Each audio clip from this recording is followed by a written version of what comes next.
mbokk yeeg xarit yi ñoo ngi leen di gërëm di leen sant di leen nuyu am mbégte lool de janowaat ak yéen tey jii si li nga xamante ni moo di rubrique invité de la semaine ñu gën kaa xamee ci ganu ay bés bi ganu ay bés bi tey jii nag ñoo ngi ciy dalal ki nga xamante ni moo di Thierno Alassane Sall nekk président de la République des valeurs Thierno Alassane ñoo ngi lay nuyu. ñoo ngi lay fekk bu baax Adiya di la jaajëfal ci invitation bi ñu invité dalal bi ñu dalal ci seen kuréel gi ñuy wax La Vallée Info. ndax amul lu ma juum si présentation bi. waaw def naa ni mot na xanaa di nuyu mbokk ñu ñuy seetaan rek di leen jaajëfal ci temps bi ñuy jël di ko jagleel émission bi di leen jaajëfal. moo bëgg si yokk tamit bokk nga si CRD coalition CRD jot na.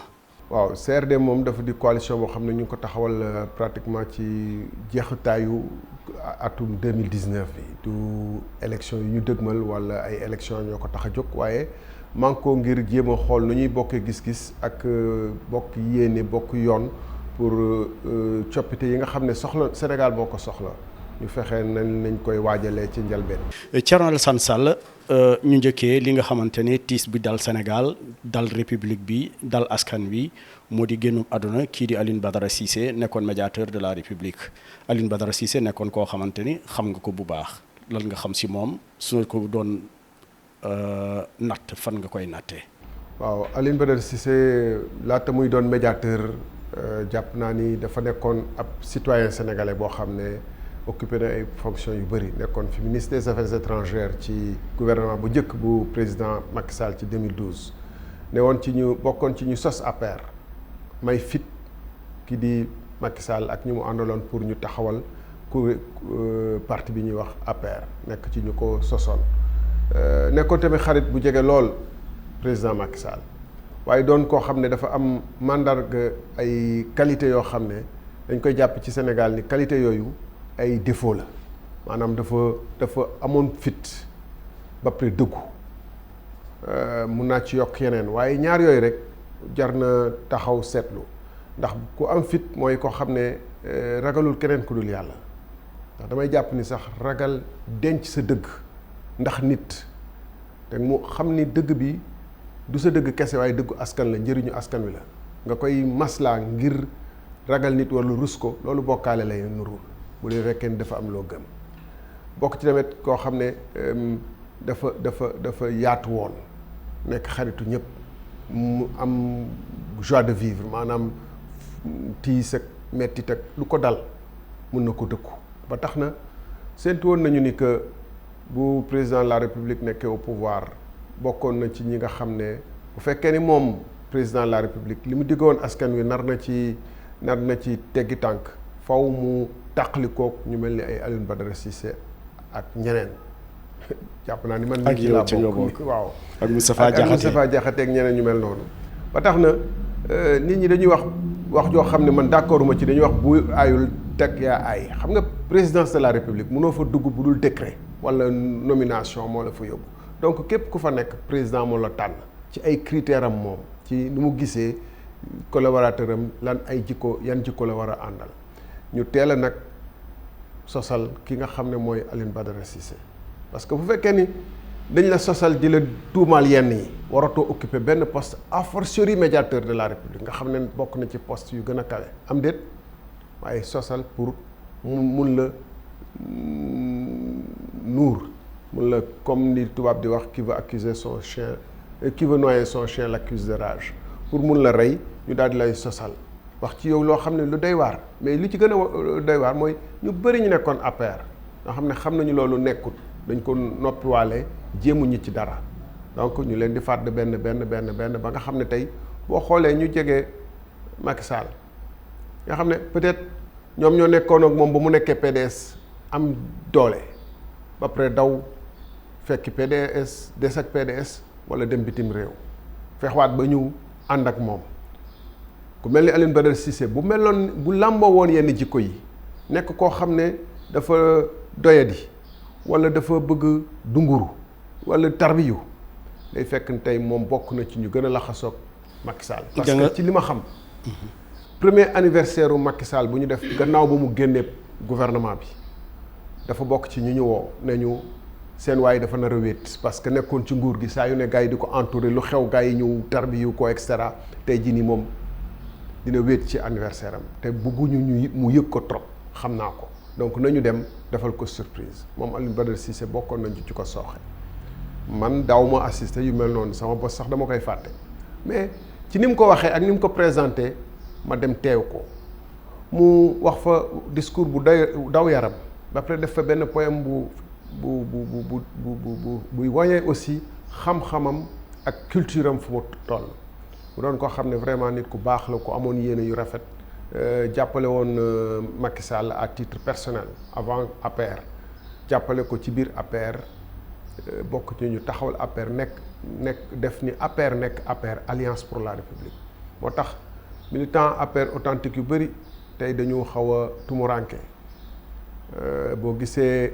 ni ko nit ñi naqarloo demam gi génn àddunaam gi dafa fekk ni c'est sincère c'est authentique te loolu moo ko liggéey du ay hommage de connivence maanaam def de circonstance def ko rek ndax rafet na ñu def ko walla nit génn na àddina ñu jaale ko waaye dafa dëggu ci ñu bëri ñu koy wax loolu nag war nañu yee ci yenn yi politique dinañ fi mës a jóge un jour ou l'autre ñëpp dañ fiy jóge xoole président Senghor premier président de la République waroon na ñu koy fàttaliku lu gën niñ koy fàttalikoo bu anniversaire juddoom wala décès ndax nekk na fi premier président nekk poète nekk intellectuel waaye lu tax askan gi du ko fàttaliku lu bëri lu tax tey Cheikh Anta Diop la ñuy gën di fàttali pourtant kii nekk na président de la République 20 ans kii musta nekk président de la République waaye Cheikh Anta yéeneem ak taxawaay bu mu am te mu dëggu mu jaral ko lu ne mu xeex ko ba ñëpp gis mu dëddu nguur ndax bokkoon na tamit ci ñoo xam ne bu doon nguur rek moo leen soxaloon duggoon nañ ci gouvernement ab Senghor ci tàngu pra yeeg ouverture 68 yeeg 69 yi mais dafa mës a bañ donc nit ki sa doywaay ci histoire du ci sa doywaay ci wàllum politiciens yi ñuy def yi wala nuñ koy nattee ci suñu nattuwaay yi nga xam ne day wéy mais sa doyaay ci histoire ak ni ngay marque bi ngay bàyyi ci histoire comme Mamadou Dia comme ñeneen comme Ablaye Ly mu ngi toll ci sa gëm-gëm ak say valeurs yi nga incarné ak na nga ko dundee. Thierno Alassane Sall sànq si sa wax dégg naa nga ne buur aayul dag yaa aay ndax ñagas-ñagas diggante Alioune Badara Cissé ak kii di Macky Sall bi ñu dundoon fan yee passé da nga bëgg a wax ni entourage bii la. xam naa daal du ma ci sori trop ndax kenn ki jóge na fi te moom waxu ci moom mu gënoon yellool wax ci waaye xam naa ni lu ñu séentu woon la bu doon moom rek moo ko dund ak président de la République ci premier compagnon yi ñu ni moom moo am jikko walla moom moo am ay problème waaye boo xoolee tey ñi wër Macky Sall nit ñi dañu ñàkk xam am na ñuy foog sax c'est des alliés de la première heure comme ku mel ni Mimi Touré walla ku meloon ni Cheikh Oumar Youm walla ñeneen c'est pas des alliés de la première heure ah walla ay Aly Ngouille Ndiaye ils sont venus en juillet 2011 ba yëf yi avancé mais am na ñu taxawaloon kër gi ba mu taxaw kooku Alioune Badara Cissé ci la bokk madame Badiane ci la bokk madame Badiane qui a été présidente des femmes de l'APR pendant toute l'opposition nekk professeur d'université mais yàlla lu dul benn poste ministre honorifique ñi ñëw dernière minute ci jigéen ñi ñëw dernière minute di ko sosal di ne kii amul punch amul compétence amul capacité wu occuper benn poste boo xam ne poste opérationnel la pour mun a jiite dara lu am solo ci réew mi pourtant ci alliés yooyu ñëw 25e heure am na ci sax ñu jóge woon ci Ablaye Wade bàyyi fi ay tooxi doon yu bëri ñu dénkaat leen ay responsabilités yu kawe ci biir nguur gi donc du question wu yellool question wu ñii dañuy wax madame Badiane day wax ak président de la République di ko wax xalaatam ku fekkee ne nag yow sa xalaat ay say pexe wuute nag li ngeen d'accordoon ci njëlbeen jàpp ni moom moo gën ci réew mi jàpp ni moom mooy programme ba ñu war a tëral mais bu boobaa ñi nga xam ne ala kulli alin dañ lay wax dëgg parce que loolu la ñu d'abord mooy seen jikko te loolu la ñu mooy contrat bi ñu amoon ak yow faw nga randal leen après nag wut ay nit ñu leen di sosal di leen tuumaal ñii dañu dëgër bopp ñii dañu doy waar ñii dañu def dañu laal ay mbir. moo la yóbbee yow ak Moustapha Diakhaté. waaw Moustapha xam nga Moustapha man dund naa ci biir mu jël ay position yoo xam ne dama ko naw ci côté boobu parce que xam naa ne moom it kenn mënu ko tere wax lu mu xalaat parce que dama ko dund ak moom ci ay dossiers yoo xam ne moom moo ko war a wax sama yoon newu ci mais dama ko fekkee sama yoon sax nee na ci parce que principe yuy taxoon ñu ànd nga bëgg a jëli koo xam ne moom moo incarné woon le régime d'Ablaye Wade dans toute sa hideur nga bëgg ko indi mu jàppante ceeg Macky Sall ci assemblée ci jataay ju yaatu yoo xam ne daf ci taxaw xeex ci kem kàttanam yuuxu ci xataraayu ci dóor ci table bi bar séance bi ñu mujj ko gàttal kooku am na lu mu gëm bu ñëwaatee publiquement mu ci anam yu mu demee nii moom troisième mandat bi wax ci loolu c'est peut-être la goutte d'eau qui a fait déborder le vase mais am na ay positions yu mu jël yoo xam ne da nga xam ne kii am na yu mu mënul bàyyi mu jàll te bu fekkee ne ñu ànd ak nguur gi président de la République surtout ci suñu système nu mu melee président de la République dafa am ay pouvoir presque divin bu fekkee ni ñu ànd ak moom sañ ñu ko wax déet fii lii mënuñ ci ànd ça veut dire que ñoom ñoo koy jàppale ci lu muy yàqal réew mi donc Moustapha Diakhaté Alioune Badara Cissé ak ñenn ñi loolu quand même mun naa leen seedeel te loo xam ne bokkoon nañ ci madame Senghor moins connue la première assistante du président de la République donc bu ñu ku seetlu tey da ngay gis ni les alliés les membres fondateurs de l'APR ñu ci sonnoon taxaw ci def ko gëm ko mu nekk seen i yëf parce que APR du woon propriété wu Macky Sall te moom moo porté Macky Sall au pouvoir yoo xam ni Macky Sall s'est débrouillé pour arriver au pouvoir non sans un appareil même quand il était dans le PDS pour mu am fitu dem du moom rek bu ne wéetoon cundum bu demee tamit day dem toogi dafa am ay gor ak ay ñu am fit ñu àndoon ak moom ne ko lii doo ko nangu y compris peut-être sa propre famille y compris son épouse lii waroo ko nangu lii dañu war a def nii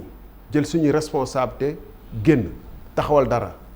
fekk ak ñeneen ñu mel ni ñun ñoo xam ne mosuñu bokk PDS sentiroon def politique am nu ñu àndee teg ay principe ne alliance pour la république ne dañ yaakaar ne dañuy suqali république parce que dañ jàppoon ni république si Ablaye Wade dafa nërmeelu woon ba daanu ci suuf. yow da nga xamoon Macky avant loolu. oui xamante woon nañu ci non pas parce que man dama doon politique mais xamante nañu parce que dama nekkoon représentant de la SECNA au Sénégal mu nekk premier ministre amay dossiers yu ñu boole. ci kaw ci biir dossiers yooyu nag réunion yeeg ndaje yi sama taxawaay bi nga xam ne léegi-léegi dama ko daan tiit sax wax waaye comme ni ma waxee léegi. nit di nga xam ne lii boo ko waxee dina am lu mu la jural parce que en tant que représentant la SECNA boo toogee gouvernement bi yëpp toog nga ne leen séddoo suuf aéroport bi jaaduwut mun na am répercussion yum la mais loolu mooy dëgg boo ko noppee da nga mel ni yow dëggu yàlla gi nit ñi nga gën a ragal que yàlla te war nga jomm yenn yi ñu toog di seetaan di def lu ñaaw walla lu baaxul ci réew mi nga teewe noppi parce que ragal donc ci anam yooyu la ñu xamante moom mu jàppale ma ci nag à ma grande surprise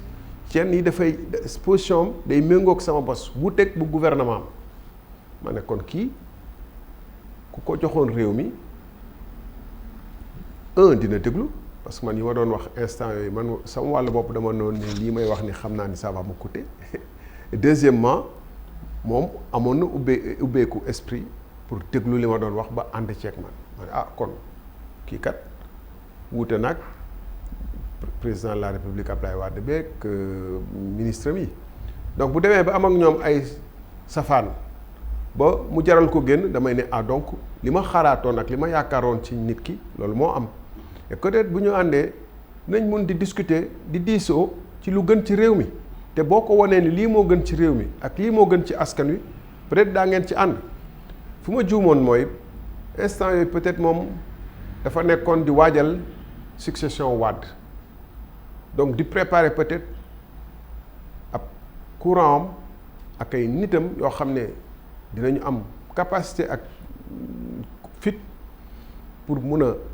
xuus fi nga xam na ni moom day metti donc dafa laaj ay nit ñu am fit ak ñu dëggu pour ñu mun a ànd ci voie boobu mu bëggoon tracé après laa ko comprendre. da nga ko regretté. non regretté wu ma parce que xam nga histoire d'un peuple. non parce que da nga ne fi nga juumoon mooy. su ma juumee mooy li ma yaakaaroon ni noonu la mel en réalité du woon noonu la mel. dafa am nu mu doon wut donc instant yooyu noonu moom en réalité fondamentalement boo xoolee président de la République il y a eu 2 Macky Sall dans le PDS dafa am ñaari Macky Sall yu wute dans le PDS man bu mujj gi laa gën a taseel te instant yooyu bëggoon naa peut-être ci jamono yooyu bëggoon naa peut-être def politique ba nga xam ne côté bu ma gën a arrangé bi rek laa gënoon di gis moo tax léegi tamit damay ubbi samay bët di gën a xool ndax gars yi di ma wax léegi non il est carré il est l'opposant dans l'opposant mais parce que noonu la say erreur da nga ciy jàng maanaam lu tax ma ne ñaari Macky Sall moo amoon xam nga Macky Sall bu nekkoon ministre de l'intérieur nekk premier ministre nekk président assemblée ci benn période bi loi yi nga xam ne révision constitutionnelle yi nga xam ne ñoom ñoo fi gën a delloo démocratie Sénégal ci ginnaaw yépp y compris moom yi mu doon jooy après mooy dugal poste vice-président dugal yokkaat mandat bi de 5 à 7 ans supprimer bëgg a limitation de mandat yooyu yëpp mu ngi ko fekkee mais waxu àdduwu ci woon alors que bu doon démocrate nga authentique et sincère am na yoo xam ne mënoo ko noppi surtout à certaines positions nga xam ne responsable direct nga premier ministre nga wala ministre de l'intérieur nga wala président assemblée faw nga wax ci te pourtant yooyu nga xam ne assise nationale ba ñëwee di ko diingat ci nguur Ablaye Wade ak révision constitutionnelle yi mu dugal ci suñu constitution bu ñu defoon en 2001 yépp ba muy xew mu ngi ci gouvernement bi nekk wetu Ablaye Wade donc bu nee moom d'accord ci wala gëmu ko da ngay ne bon au fond c'était pas vrai mais am na foo xam ne da ngay ni il faut que je m'engage politiquement man moo ma daloon en 2007 2008 ba mu gannaaw ba ma amee problème ak nguuru Ablaye Wade il faut qu'on s'engage parce que am nañu responsabilité ci liy xew ci réew mi ñun ñu toog di seetaan booy engagé wu nag da ngay ni bon ok départ di def ay mouvement kay parti yoo xam ne peut-être peu de chance ngeen changer quelque chose am impact c'est compliqué am na benn parti bu bees bu ñuy taxawal parti boobu ci ñi koy taxawal ci ñuy tëgg ci koom ak xar kanamam ci ngay bokk donc na nga dem foofu moo gën malgré ay défauts ak ay inconvénients yi nga xam ne ki ko jiite mun na ko am mais da ngay wax ni comme moom taxaw na publiquement rëccu jëlay engagement yu bees te ñii ñu ànd ak moom ñu mel ni ay Moustapha Diakhaté man ak ñoom Benoît Sambou ak ñu jóge ci gauche bi amoon na beaucoup de militants qui sont venus des partis de gauche da ngay ne ñii peut-être li ñu bañal Ablaye Wade xanaa duñ ko nangul donc da ngay am espoir ci loolu am yaakaar ni que comme ni ko parti bi tudde woon APR yaakaar am na yaakaar ni que lii ñuy sos lu bees ñiy bañ Ablaye Wade mu jaral leen ay marche mu jaral leen ay 23 juin mu jaral leen léeg-léeg seen bakkan xanaa duñ ko nangul Macky Sall mi nga xam ne moo gën a jeune seen apport ñoom ci parti wu APR nu rawul ak apportu militant wu Ablaye Wade ci parti PDS parce que militant Ablaye Wade yi mujj yëpp fekk nañu Ablaye Wade def 10 ans 15 ans d'opposition ba nga xam ne ñi ko mujj wër yëpp dañu fekk parti bi màgg amay reen ak ay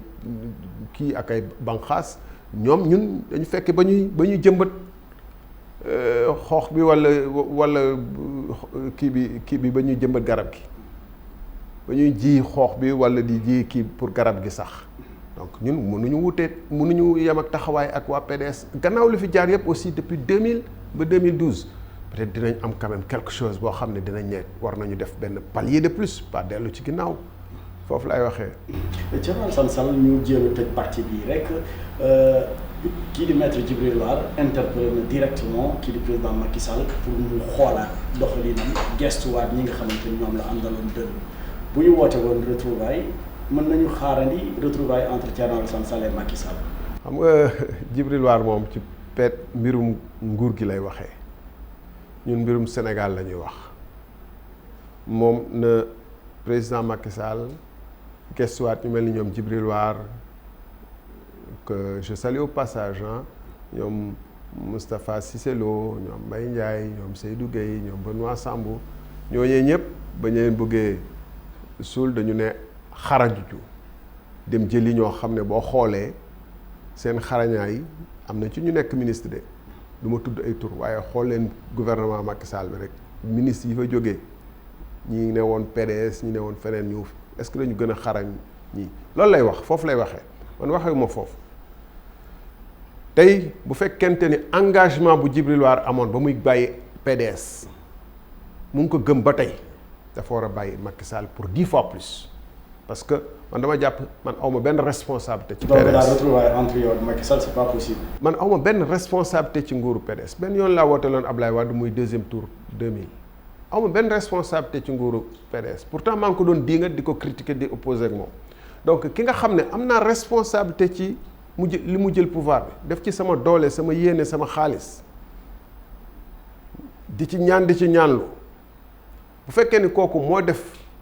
lu nuroog li Ablaye Wade def dama ko war a atte fukki yoon la moo atte Ablaye Wade parce que benn waru fa woon jaaraat puisque ñun ñëpp d'accord nañu lii erreur la non retrouvailles yooyu dama lay expliquer ni loolu mënul am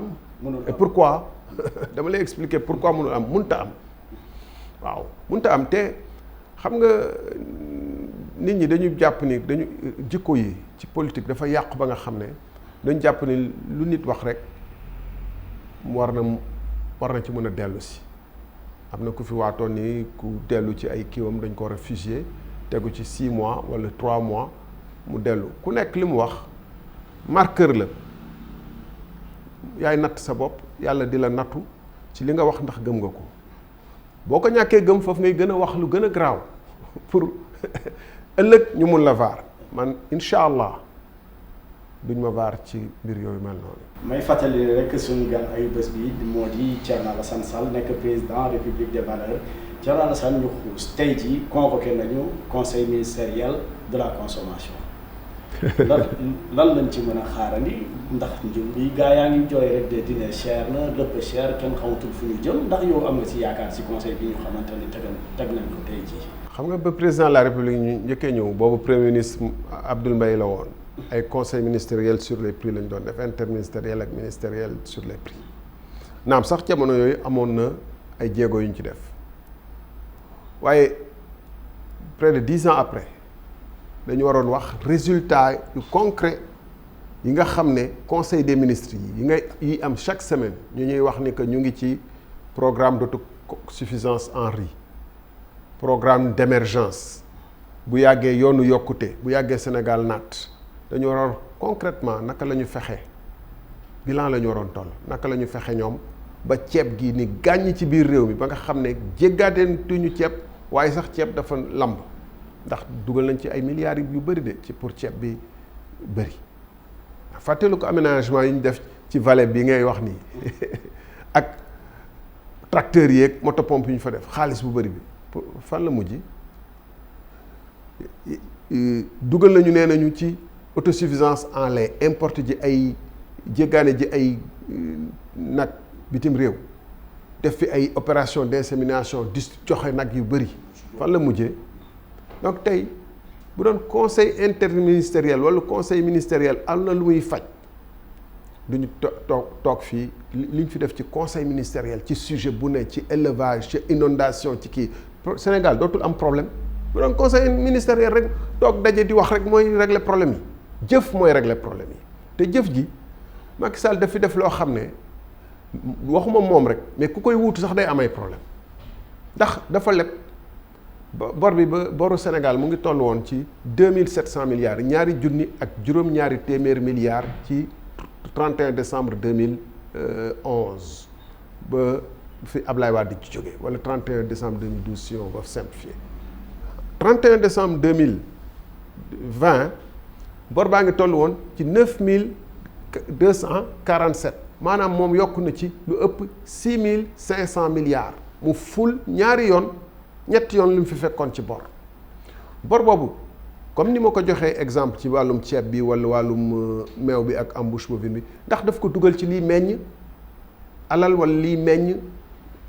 ay ceeb ak ay leneen ci biir réew mi ba nga xam ne dootuñu jéggaane déet daf ko dugal ci ay taax ak ay terre ak ay stade ak ay yu demee noonu ay centre Abdou Diouf nga xam ne loolu sax non seulement yokkul production réew mi ak capacité production réew mi mais da ngay dem jëli feneen da ngay wuti feneen xaalis pour rembourser bor googu ndax stade Dakar Arena feesagul musul fees 10 fois ba mun a rembourser sax 1 mois rek d'exploitation et de fonctionnement Dakar Arena bi est-ce que centre Abdou Diouf musuñu ko loué mu rapporter recette u 10 millions ba tax rembourser rek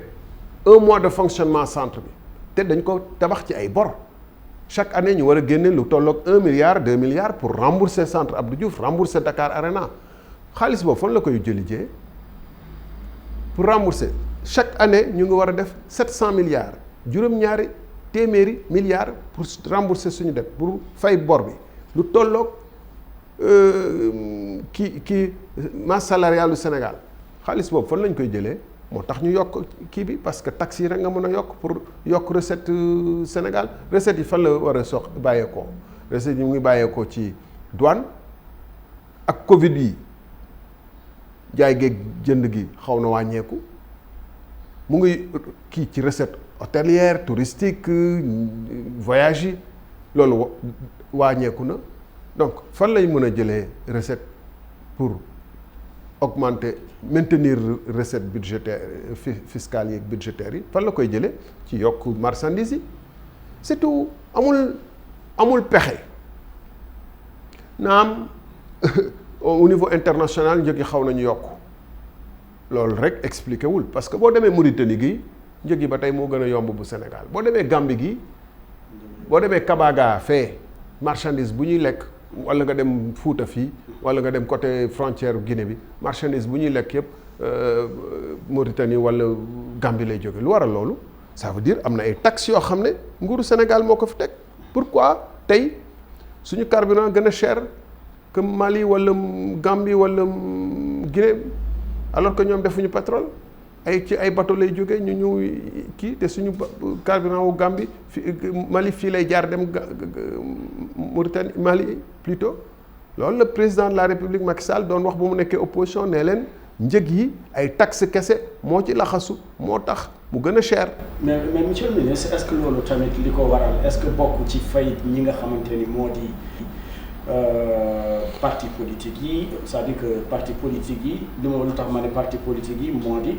dans les pays dans les grandes démocraties dinañ dégg waa parti politique yi génn wala syndicalistes yi nga xam ne ñoo waroon xeex lépp lu ji yokk si njëgu yenn prix yi wala ñi nga xamante ni moo di société civile ñëpp waroon xeex mbir moomu mais boo xoolee ku nekk wala association consommatiste yi mais ku nekk yéen par exemple yéen a ngi tal élection locale yi di ñëw syndicalistes yi lu ñu tal moo di seen i salaire yokku wala ñu yokkal leen seen i prime association consommateurs yi kenn déggu leen tamit bu fekkente ni toog si télé wala toog si rajo di wax je veux dire que dans les grandes démocraties foo dem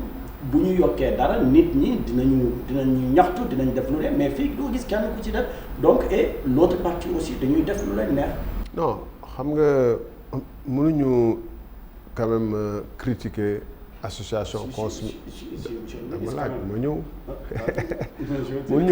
mënuñu critiquer association consommatiste yi syndicalistes yi ak ñooñu dañuy génn xeex ko. d'accord naa mais ñaata yoon lañ fi woote doo gis fukki nit ñaata yoon la fi parti politique yi ñoo lànk dafa cher ci affaire u non mais su fekkee da ngeen di woote di indaale seen i pancarte ak seen i banderole ñit ñi dañuy nekk ci politique bu kenn indi banderole ngeen xool en tout cas ñun manifestation yi ñuy assister loo xam ne ci mbir mu soxal ñépp la dañ ciy bañ a feeñal sax fu ñu féete mais ñaata yoon ay ñoo lànk ak yeneen nit woote waaw nit ñi nañu ñëw ba pare wax wane ni beneen yoon bu leen defee nii mais da ngay woote lu soxal réew mi lu am solo pour réew mi kenn du ñëw taxuñu bàyyi ak tay yi dama ne rek loolu tax nit ñi tamit léegi parce que woote ndaje dafa metti organisation bi alal la laaj organiser yàgg diisoo avant bu ñu wootee d'ici 10 jours day fekk 10 jours durant ñu ngi koy préparer nga wootee mel ni gars yi yëgaluñ ko seen bopp te ñun ñëpp a koy subir lu la tax a bàyyi je veux dire aussi Sénégal dafa nekk réew moo xam ne dafa naqari xeex nit ñi dañu naqari xeexal ngay gis Alioune Badara Cissé ñu bëri ñu ngi koy jaajëfal di ko rendre hommage mais bu génnoon fi woote peut-être que ñu bëri nañ toog di ne moom ak Macky Sall la nañu seetaan fan lay dañuy mën a seetaan ñun suñuy propre réalité loolu yàgg na fi Cheikh Anta Diop ñaata yoon la fi woote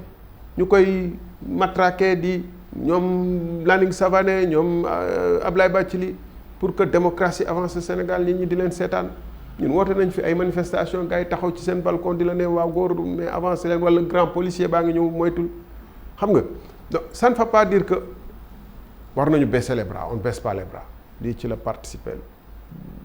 certainement dans les prochains jours des initiatives seront prises mais li nga wax am na il faut qu'on se remobilise mais dafa baax pour que nit ñi gën a sawar gën a mën a xeex même ñuy jiite xeex bi que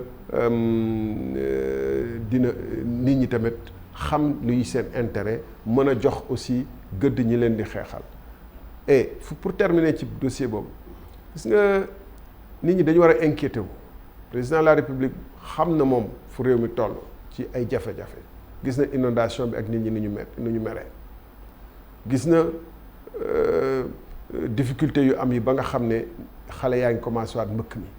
xam na ni ay élections yi ñu dëgmal boo jibee ay élections da nga war a wàññi ay prix waroo yokk prix xam na loolu lépp de waaye bu fekkente ni ci jamono jooju mu yokk prix yi njëg yi te moom xam na yokku njëg lan lay am ban effet lay am ci politique dafa fekk ñàkk pexe la am loolu rek ak lu nit ki ñàkk xam économie war na xam ne loolu nattukaay la taraayu situation économique Sénégal. nee nga léegi fii ak ay fan rek dina am lu bees lu xew moo ñu permettre ñu xuus ci wàllu politique ndax CRD ak jot na dañuy dem rejoindre coalition des 4 grands bi ñuy créé temps yi te démb mu nekkaat 5 wala lan la. rejoindre xam nga processus boobu sax c'est déjà biaisé bu ñu nee rejoindre dama jàpp. Mais dina am kay ku yokk ci keneen ki soit yéen ngeen dem wala ñoom ñu ñëw. dama jàpp ni que politique parti politique ay nawle lañu d'abord. tant que loolu ñun à commencer par presse bi tant que saxaluñ ko suñu bopp dañuy fausser jeu démocratique au Sénégal xam nga ñëpp xam nañu boo demee Nations Unies waxuma ci doole waxuma ci doole kàttan et cetera mais États-Unis mooy yor 25% fonctionnement wu Nations Unies Chine peut-être 10%, France peut-être truc mais bu ñu toggee assemblée générale Kadhafi da daan ñëw wala Ablaye Wade wala Sankara ñu wax ba te ordre alphabétique lañ koy tegee parce que réew yi dañuy yom même dignité man je vois pas pourquoi ñu toog loolu la opinion bi ak observateurs yi waroon njëkk a dénoncer ñu ne dañu war a opposition bi yëpp dafa war a booloo bu fekkee ne dañ ko wax te dëgg la ci ñun booloo mooy nañ daan def daje benn assemblée générale toog wax ni dañu war a ànd nañu teg en place discuter ci principe yi ñu war a ànde ni na am ñuy dem rëdd charte boobu xaatim charte boobu ñu ñëw ku nekk jàng ko dem dellu ci ay basam ñu waat enrichir ñu doog a finaliser ku nekk xaatim waaye dem nañ tëju ci biir ñun ñeent génn nañ benn charte ñu leen ngeen bokk ci mais man lu ma nangulul Macky Sall. yóbbu leen ko. yëguñu ko man lu ma nangulul Macky Sall bi nga xam ne dañ ko voté effectivement moom moo am majorité dans le pays là ma nangulu ma ko Macky Sall ñu bëgg ma ban critère au monde moo war a tax ma nangul ko kenn. donc tu confirmes li Thierno Bocoum wax c'est une coalition de pression. Non, mais c'est une coalition d'exclusion. dañu nii sur la base d'un processus exclusion par rapport ak ñaar. dañ 4 ñoo daje non mais ñun ñoo gën a grand yéen a ko wax loolu. nangul nga leen loolu. ouais yéen ngeen nangul leen ko. mais bu ñu xoolee tamit si quoi. non mais ci la ma ñëw dama xam nga jàppal point boobu nga ñëw. bul justifié wu alors lu tax xam nga nit ki booy wax benn affaire. il faut pas que bu la arrangé nga critiquer ko bu la arrangé wul nga jëfandikoo ko ça c'est de la mauvaise foi intellectuelle ñun ñëpp dañu wax ni parrainage yi Macky Sall daf ko def pour exclure tey kenn xamul poids wu taxaw da Sénégal parce que bokkuñu élection am déet Macky Sall dafa def parrainage pour exclure ay nit et effectivement dafa def parrainage pour exclure ay nit naka nga mën a gisee Madické Niang en moins de 45 jours am parrainage Pape Diop maire de Dakar amoon groupe parlementaire am ay réseau un peu partout dans le pays mobiliser toutes ces mënul am parrainage pour donner un exemple rek sur ces bases là bu fekkee ni ñeent wala juróom ñoo participer dont 3 seuls candidats plus ou moins crédibles mais faw ñu am 50 25 30 ou quelque chose comme ça le plus étonnant c'est que dans ce contexte sax pourquoi Macky Sall jaar deuxième tour moom wóor na ko Macky Sall bu fekkoon ni c'est un nombre illimité de candidats du jàll deuxième tour on l'a théorisé en 2009 ba ñu nekkee APR que il faut un nombre illimité de candidats au premier tour mais quand le jeu est verrouillé à 3 bu dee dañuy séddale un gâteau de 100 ñu koy séddale avec 5 mais faw ku gën a néew lekk am au moins 5% ou 3% ou 10% bu fekkee ne ñoom dañu gëm élection yooyu dañu xaatimoon ni gëmuñu élection yi réunir ñoom Cheikh xawma kan ñoom ñëpp ñu signé ne ils reconnaissent pas les résultats de ces élections bu fekkee ne tey dañ ko bëgg a reconnaître nañu ko wax ñu doog a discuter bu fekkee ne yéen da ngeen leen reconnaître loolu il faut les interroger pourquoi ils faisaient le cinéma de dire qu'ils n'ont pas reconnu. Il faut qu'on soit sérieux dans ce pays-là. On ne peut pas mënuñu critiquer benn affaire ba pare parce que daf la arrangé nga dingan Macky Sall wax ci moom lu ne mu arrangé wu la nga ne mais ci bu ñu basé woo ci résultat yi nga xam ne man nee naa dañ koy truqué man maay nangam sàngam. c'est pas sérieux et yéen waru leen ci fekk ñooñu benn ñaar dama ni lu ma nangulul Macky Sall moi en tant que ministre de la République membre de l'APR muy décider nu ko neexee ci sur la base loo xam ne d'accorduñ ci kon naa ko nangul kenn mais bu gars yi diisoo ne man tekkiwuma dara tant pis tant mieux pour eux ñoom ñu tekki nañ dem et c'est aussi simple que ça question xam nga question politique la politique ne saurait nous dévêtir on se bat pour la dignité du Sénégalais dañuy xeex nii pour dignité sénégalais yi pour que sénégalais bu ne ñu jox la sa àq ak sa yelleef li la war ci réew mi nga am ko mais nag loolu jaraluma man ma perte sama dignité en même temps du xeexu dignité sénégalais du tax ma dévêtiru sama dignité di nangu lu ñu nanguwul. du nangu. coalition CRD jot na condition yi ngeen di poser ay humilité ay lucidité ngir opposition mën a dajewaat. loolu est-ce que amul lu ngeen bëgg aussi insinuer si loolu. da nga dégg ñu poser ay conditions. non mais je veux dire que da ngeen ne keroog que il faut mu am c'est-à-dire que pour nit ñi mën a dajaloo il faut mu am lucidité il faut mu am humilité ça loolu laa comprendre lu tax loolu quoi. bien d'abord ñun posé wuñ benn condition ñun CRD dañu bëggoon ànd ak ñëpp ñu yabal Abdoul Mbaye premier ministre Abdoul Mbaye pour mu diisoog Khalifa Sall mi nga xam ne yàlla may na ko mu am expérience coalition depuis 2009 mu ngi ci Benno Siggil Sénégal te yaakaar na ni gëmoon na coalition large de rassemblement parce que loolu moo ko mayoon mairie de Dakar en 2009 ah boo amul woon coalition de large rassemblement du am mairie de Dakar en 2009 ah ba ñuy wax grand ou petit am déet yaakaar ni moom gëm na loolu ñu ne ko diisool ak ñeneen ñi ñun ñu am ñu diisool ñu jéem a xool nu ñuy fexe ñun ñëpp toog xool nu ñuy àndee faf ñu dégg ni moom ndeke beddeeku na beddi ñu lan la ñuy def yëguñu ci dara lan la ñuy def ñoo ko yëgandoog ñëpp lan la ñuy def dañ koy constater bu fekkee nag dañu bëgg a utiliser prétexte nii que ñun tekkiwuñ dara dañu war a wax gars yi ayons tous un peu d'humilité loolu moo waral humilité bi ñun beddiwuñu kenn seppiwuñu kenn dañu ne na ñëpp ànd waaye nag bu fekkee ne def ngeen seen coalition ne ñu leen fekk si ñu loolu def naa ni as gor sax waru ko nangu ndax politique dafa am loo xam ne warul a jaral jaay sa ngor. bu ñu leen fekk seen. non du question ñoom fekk si ñu wala. opposition gis nga Ablaye Wade ba mu fi bu ñu changer tradition politique sénégalaise Ablaye Wade mën nañ koy bañal lu ne xamoon na ni en ay 80 2000 et cetera moom moo ëppoon poids politique wu yeneen kii mais da daan naxante gars yi def ay CONACPO def ay kii ñu def fal dañuy ñëw discuter avec égale dignité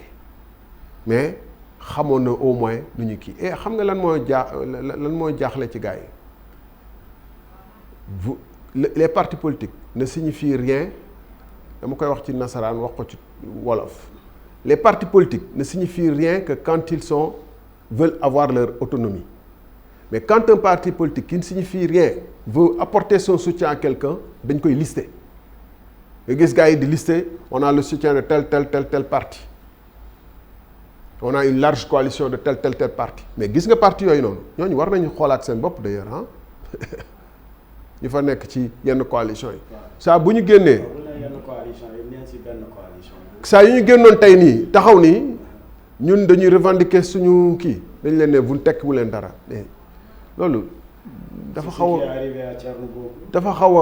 xaw a rusul sax non chacun d'entre eux Thierno Bocoum dama ko respecté Thierno Bocoum je l'ai respecté gars yi lu ne la ñuy wax Thierno Bocoum ça fait longtemps qu'on ne s'est pas parlé je crois qu'il y a 10 jours la ñu wax par accident toog nañu deux ans waxuñu c'est quelqu'un nag que je respecte avant sa sortie c'est quelqu'un nag que je respecte beaucoup parce que xam naa ni moom am na fit xam nga le courage dans la vie et l'honnêteté avec soi-même se respecter le respect de soi-même ku ko am déjà def nga benn pas bu rëy boo nanguwul ñu yàpp la nga am fitu wax li nga xalaat parce que tey am na ñuy xalaat ñu bëri ñu mel ni moom ñu ngi xool ay yenn bunt la ñuy fexe ba rejoindre coalition bi.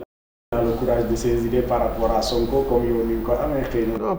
je pense pas qu'il ait nommé quelqu'un. non mais non wax ji parce que bi mu fi waxee waxu Sonko la ko gars yi commencé di critiquer ak yooyu. je ne pense pas qu'il ait nommé quelqu'un. yooyu on te dit c'est-à-dire qu'on te fait le même reproche. moi ma xalaat loolu.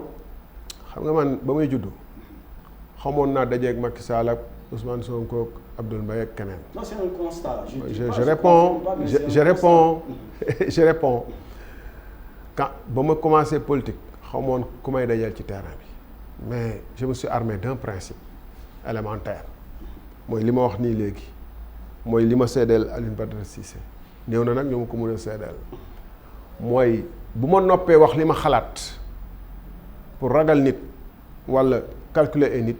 ma bàyyi politique parce que boobu j'aurais cessé d'exister xam nga man du bàkku nag mais dama toog wax naa la ko fii ci njëlbeen nii dañu toog réunion primature ministre yu bëri toog dont le maire de Dakar actuel qui était maire de Dakar à l'époque qui était président de l'Assemblée Pape Diop ak yooyu ñuy wax bu séddoo bande verte bi j'étais le seul à m'être opposé toujours boobu sax wax naa lu xaw a ëpp naa leen mais lu fi PDS bañoon parce que bañ leen waxee lii mënut a nekk dañu bañ yéen ñi leen wuutu pour faire mieux vous ne pouvez pas le faire pourtant ils l'ont fait mais je l'ai dit sans être politique parce que je suis un technicien mais aussi parce que je suis un patriote mënuma fekkee yenn yi bañ a avertir les responsables du pays sur ce qu'ils font c'est pas bon pour l'intérêt du pays waaw mënoo ko wax dans le cabinet du Premier ministre dans la salle d'audience réunion du Premier ministre yow nga nekk un simple fonctionnaire am leneen lu la xañ a wax sa xalaat ci doxalinu Sénégal wala taxawaayu Sénégal wala tolluwaayu Sénégal plutôt parce que yaa ngi calculer X Y Z maintenant dafa am jikko yu sew yu dugg ci politique yoo xam ne on a fait une régression démocratique terrible maanaam gëstu ak weccante xalaat ak jongante ci xalaat dañ ko bëgg a wuutale xaxarante man kooku kenn duma ci fekk da nga wax lii parce que diw da nga wax lii parce que da nga bañ diw sosal la dem ngay gis ngeen keroog ñu bind fi benn tweet ne man maa ko posté wax fi ni Thierno Alassane Sall dafa ne bëggul ànd ak waa jot na yii waaye nag rus naa leen ko wax wala ragal naa leen ko wax xaw ma nu ma leen ko waxee xam nga boo loolu dafa am lu mu war a tekki te yéen taskatu xabaar yeeg observateurs yeeg public yëpp war nañ ci def attention parce que lu ma war a wax lu ma ragal a wax ci privé ndax naa ko publier yanuwul xel mais ñooñu ko def aussi bu fekkoonte ni sama position boobu dafa am loo xam ne dafa waroog li ma doon wax wala li ma gëm nañu expliquer. Ils sont libres absolument mais amul lu ci waroo ak li ma doon def démb donc lan la ñuy def di ma jéem a sosal ci loo xam ne dem sa compte utiliser ko di trafiquer sa compte bëgg a détourner sa compte pour wax loola loo xam ne nekkul mosoo ko xalaat et loolu dafa commencé yaatu ci politique u Sénégal te loolu ak yeneen conditions yu réunir fii ci réew mi ce doit être des signes inquiétants pour les observateurs gis nga ay Allemagne qui était une grande démocratie la République de Weimar ba mu ñëwee gis nga France avant Pétain di ñëw et cetera États-Unis gii ba Trump ñëwee aucune république aucune démocratie n'est indemne de dérive autoritaire ou ou populiste gis nga France ak Front National mais bu fekkente ni nag dem nañu ba nga xam ne ñoo ko war a dénoncer wala seetlu wala caractériser mu bokk ci observateurs yi ñuy wax presse mu bokk ci intellectuels yi mu bokk ci ñeneen dañu toog di ree wala di ni bon kii dañ ko tuddee lii kii la ñuy soupçonné lee yamale débat bi foofu dañuy bokk ci ñuy nësaxal démocratie parce que xelu nit ñi bu demee ba ñu tellale ko ci mel ni politique bi dafa nekk ay télénova mu nekk ay affaire de buzz kii moo wax lii kii moo wax lee réew mi yàqu na politique c'est plus noble que ça et ça demande plus d'esprit et de compétence que ça. may fàttali ne rek suñu gan aju bés bi di Thierno Alassane Sall di président République des valeurs Thierno Alassane Sall ñu xuus léegi ci République des valeurs fan yi passé say militants xoxatal nañ leen ca Pikine. nu ñu mujjee ci wàllu inscription. waaw inscription yi ba tey mu ngi amay jafe-jafe partout du Pikine rek Pikine nag dafa fekkoon te ni. militants yi maa ngi leen di nuyu di leen sargal di leen jaajëfal ci seen taxawaay bu ñu am bi foofu ci Pikine ndax wax militant wu RV yi ñoo dem song mairie bi def nii xam nga bu fekkante ni mairie bi da nga ñëw boo soxlaa sa certificat de résidence am ko boo soxlaa sa attestation de naissance am ko problème du am mais bu fekkee ni sa àq ak yelleef yu gën a élémentaire munoo ko jot te ba en même temps nga gis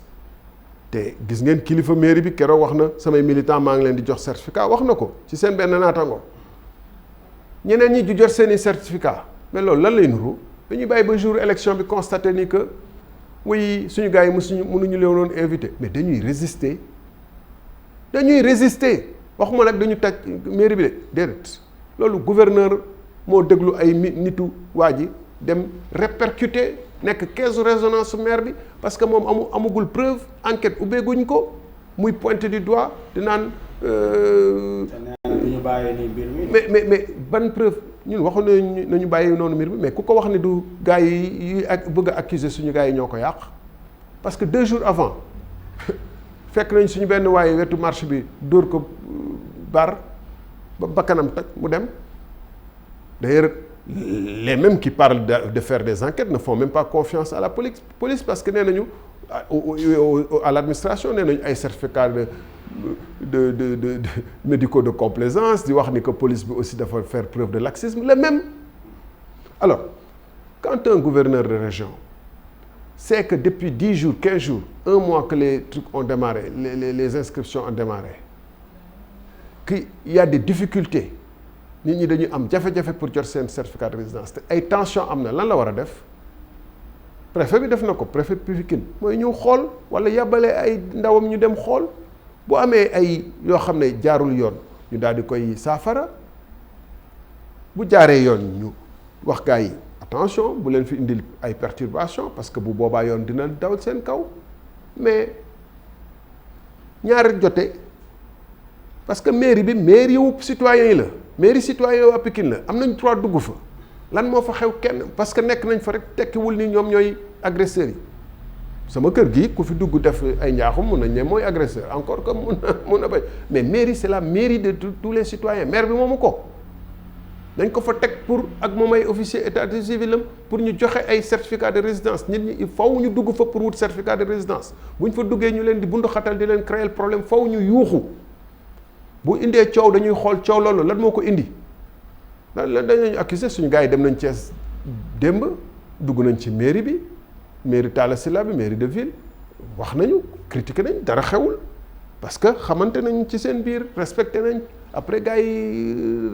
dem yoo am na sax ku ci ne non ku jiite mbir mi non da ngay ñëw woo ko ci côté da ngay ñëw yow ñu jox la sa extrait de naissance ak sa certificat de résidence nga dem pour bàyyi coow mais au moins amul coow jeex na parce que nit ñi ils ont le droit de protester même devant la présidence de la République. Alors, ce n'est pas parce qu'il y a des incidents que nous aspirer. Ce qui est grave dans ce qu'il a dit, c'est que ceux qui aspirent à diriger les mairies ne doivent pas avoir... Bon, donc, il a déjà condamné Lamine Gueye. Mais le procureur de la République existe. Que je sache, ce n'est pas le gouverneur. La police, que je sache, ce n'est pas le gouverneur, même si le gouverneur porte des képis et des tenues et un uniforme. On doit être... xam nga man dama yërëm suñu république bii nii yërëm république bi on voit les autorités administratives qui voient l'État s'effondrer dans les mairies gars yi di def ci suuf yi lu leen neex ba président de la république jël ci ay matuwaayam ay décisions di def ci littoral bi lu leen neex di def ci certificat de résidence yi lu leen neex juut yeeg kii lu leen neex tout le monde le sait. Des villes qui sont mal tenues, des toits d'école qui s'envolent, des écoles yu bëri yoo xam ne dañu tëj seen i robinet tëj seen i toilettes amuñ toilette l'autorité administrative qui doit vérifier que ce que l'État a confié lu État bi dénk mairie yi ñu ngi koy doxal lu mu waree faalewul loolu waaye bu maire bi yuuxoo rek ñu kii pourquoi war nañu enquête ci loolu. Monsieur le ministre, derrière question rek ci gàttal République des valeurs di nga bokk ci local yi dans une coalition wala di nga demal sa bopp yow kese ci tontu bu gàtt rek. parce que temps bi daf ñu xool. oui ñu ngi Thiès ci benn coalition bu yaatu sax incha allah bokk nañu ci ñu ci liggéey depuis le début xaatim nañu charte coalition bi. am na ay partis sax yu nekk ci yu ngeen di wax ci kii yu ci bokk comme Taxawu Sénégal comme PDS à Thiès signé nañ depuis avant kii bi donc xam nga élection locale lu ko wuteeg yeneen élection yi c'est que mun ngeen def une coalition nationale mais du tee boo moytul bu ngeen demee à la base seen gars yooyu nekk ci kaat yooyu di xëccoo feneen peut-être waa RV ak waa Taxawu Sénégal ak PDS ils vont s'entendre dans une autre localité donc ce qui est plus prudent c'est def ay négociations à la base et on est assez avancé à Thiès am nañu yaakaar continuer ba déggoo am ci toutes les communes de la ville et du département am nañu yaakaar loolu parce que loolu la ñu bëgg ñu ngi ciy liggéey te ba tey jii nii quand même macha allah mu liggéey bi mu ngi jaar yoon mu ci ayib yàlla na lépp tege ci yoon. Monsieur le ministre Thierno Alassane Sall ñoo ngi lay gërëm di la sant. ñoo ngi lay gërëm di la sant di la fay bu baax ci invitation bi. mbokk yi yéen it ñu ngi leen di gërëm di leen sant di leen jox dig daje alxamis bii di ñëw ci ganu ay bés bi gën ko xamee ci invité de la semaine bu Lamane info.com.